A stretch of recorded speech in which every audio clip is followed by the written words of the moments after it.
EKTKLN atau EPMI bagi para pekerja migran Indonesia yang melaksanakan cuti atau kembali ke Indonesia.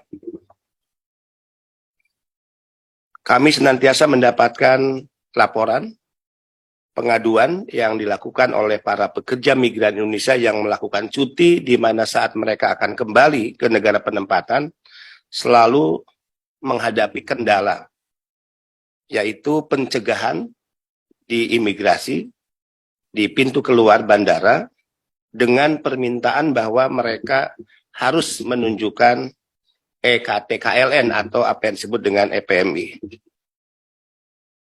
Sehubungan dengan banyaknya PMI yang melakukan cuti atau kembali ke Indonesia, yang sering menghadapi hambatan untuk kembali ke negara penempatan, karena mengalami pencegahan di bandara dengan alasan tidak mampu menunjukkan EKTKLN atau EPMI, sehingga mendapatkan atau mengakibatkan gagal terbang ke negara tujuan, perlu kami sampaikan hal-hal sebagai berikut.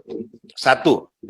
Bahwa EKTKLN atau EPMI bukanlah dokumen persyaratan yang harus dimiliki oleh pekerja migran Indonesia, sebagaimana yang diatur oleh Undang-Undang Nomor 18 2017, Pasal 13.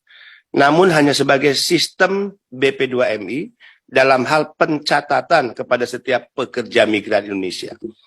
Jadi jelas untuk para pekerja migran Indonesia, para petugas imigrasi di bandara, ingin kami tegaskan bahwa EPMI atau EKTKLN bukanlah dokumen persyaratan yang wajib dimiliki pekerja migran Indonesia, sebagaimana diatur Undang-Undang 18 2017 Pasal 13.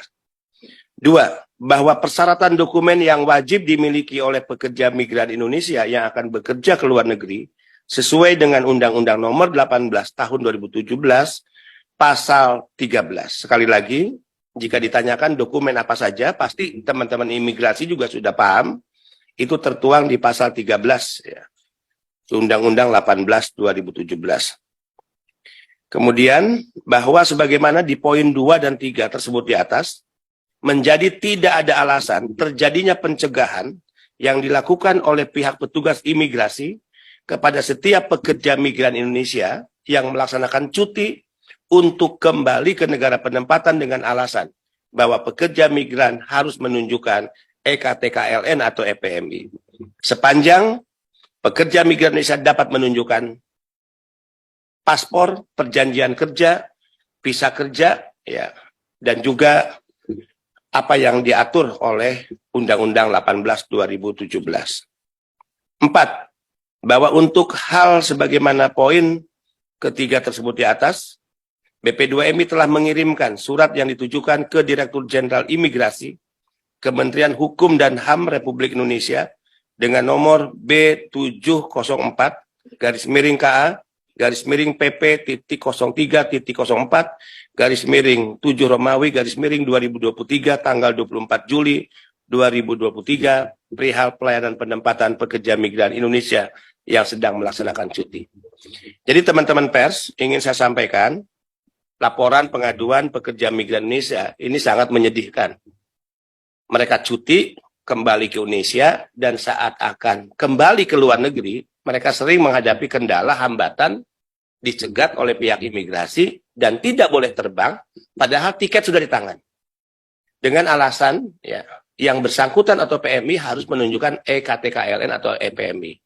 Nah, ini kekeliruan besar, karena EKTKLN, EPMI bukan persyaratan dokumen yang wajib dimiliki oleh pekerja migran Indonesia sebagaimana Undang-Undang 18 2017 Pasal 13.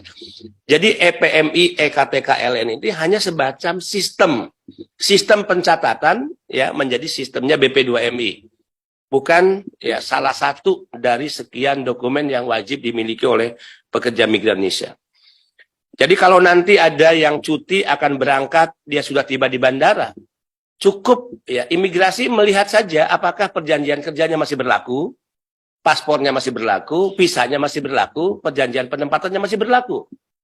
Kan gitu ya, karena mereka rata-rata memperpanjang kontrak itu di luar negeri. Jadi banyak yang memperpanjang kontrak tanpa kembali ke Indonesia. Jadi perpanjangan kontrak di luar negeri itu sah menurut undang-undang. Untuk memudahkan agar tidak setiap perpanjangan kontrak memaksa pekerja kita harus kembali ke Indonesia. Perpanjangan kontrak diperpanjang di Indonesia. Tidak, itu sah. Nah, kalau mereka memperpanjang kontraknya di luar negeri, kemudian perjanjian kerja, perjanjian penempatan, paspor dan visanya masih berlaku, maka tidak ada alasan ketika mereka cuti ke Indonesia, kemudian harus dicegah keberangkatannya, apalagi dengan menggunakan alasan harus menunjukkan EKTKLN dan EPMI. Mudah-mudahan penjelasan ini bisa dipahami oleh semua pihak, terlebih khusus untuk saudara-saudara kami, para pejuang devisa, anak-anak bangsa yang menjadi pekerja migran Indonesia, baik yang saat ini berada di luar negeri, yang kemungkinan akan mengambil cuti satu saat, atau yang sedang melaksanakan cuti di Indonesia dan akan kembali ke negara-negara penempatan. Kami juga menghimbau kepada setiap PMI, jika ada kendala-kendala yang dirasa adanya unsur kesengajaan yang dilakukan oleh siapapun atas nama institusi apapun, termasuk oleh staf-staf BP2MI, maka ya, saya menghimbau untuk tidak segan dan harus berani untuk melakukan pelaporan. Jadi jika ada pencegahan tanpa alasan yang merugikan pekerja migran Indonesia yang dilakukan oleh staf-staf BP2MI di lapangan, maka jangan ragu, harus berani untuk menyampaikan laporan. Nomor WA handphone saya sudah dimiliki oleh seluruh PMI di negara-negara penempatan, bisa directly juga memberikan laporan lewat WhatsApp atau menelpon langsung. Ya. Kalau tidak melalui call center BP2MI. Dan pasti kami garansi akan mengambil tindakan-tindakan sangat tegas kepada siapapun staf BP2MI yang melakukan ya, pelarangan untuk terbang, hambatan, atau mempersulit ya, pekerja migran Indonesia untuk berangkat ke luar negeri tanpa alasan. Demikian, terima kasih, salam sehat dan tetap semangat, salam merah putih, bendera kita bersama, walauhil muwafiq ila komitarik, wassalamualaikum warahmatullahi wabarakatuh.